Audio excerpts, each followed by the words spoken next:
এবার দ্বিমুখী সংকটে ইসরায়েল। একদিকে দেশের বিভিন্ন অঞ্চলে দাবানলের আগুন ভয়াবহভাবে ছড়িয়ে পড়েছে, অপরদিকে ইয়েমেনের পরপর মিসাইল হামলায় কেঁপে উঠেছে ইসরায়েল। এ যেন নেতানিয়াহুর দিশেহারা অবস্থা।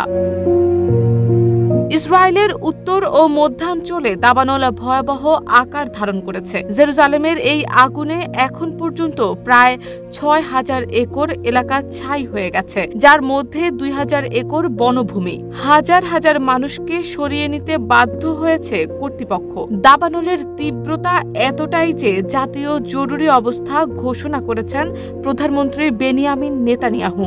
দমকল বাহিনীর পক্ষে আগুন নিয়ন্ত্রণে রাখা দিন দিন কঠিন হয়ে পড়ছে। ওয়ালটন আবারও মিলিনিয়ার অফারে ওয়ালটন ফ্রিজ কিনে আপনিও হয়ে যেতে পারেন মিলিয়নিয়ার। মিলিনিয়ার ছড়াছড়ি দেশ জুড়ে, এটা শুধু ওয়ালটনই পারে। গরম ও শুষ্ক আবহাওয়ার থেকে ছড়িয়ে পড়া এই আগুন দাবানলের বিস্তারে ভূমিকা রাখছে বলে ধারণা করা হচ্ছে। আর পরিস্থিতি মোকাবিলায় দেশটি আন্তর্জাতিক সহায়তার আবেদন জানিয়েছে।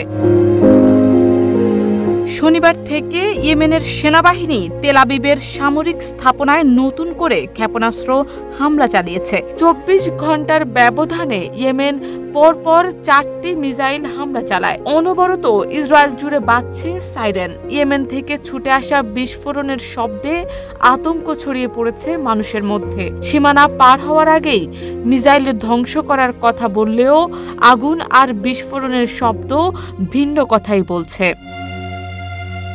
বিশ্লেষকদের মতে এই দ্বিমুখী চাপ ইসরায়েলকে একটি নতুন কৌশলগত সংকটে ফেলেছে, যেখানে দেশটির অভ্যন্তরীণ দুর্যোগ ব্যবস্থাপনা ও সীমান্ত সুরক্ষা একসাথে চালিয়ে যাওয়া কঠিন হয়ে পড়েছে।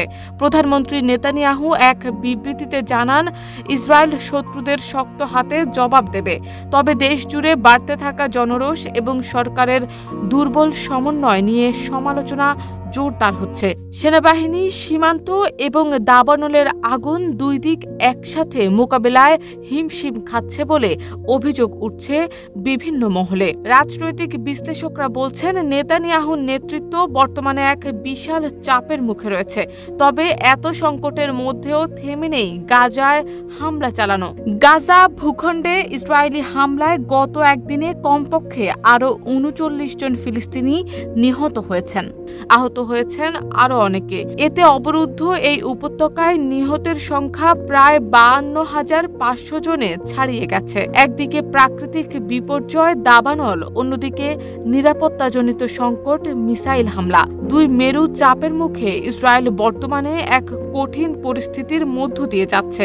প্রধানমন্ত্রী নেতানিয়াহুর নেতৃত্ব ও ব্যবস্থাপনা আগামী দিনগুলোতে শুধু সামরিক নয়, রাজনৈতিক দিক থেকেও বড় পরীক্ষার সম্মুখীন হতে পারে।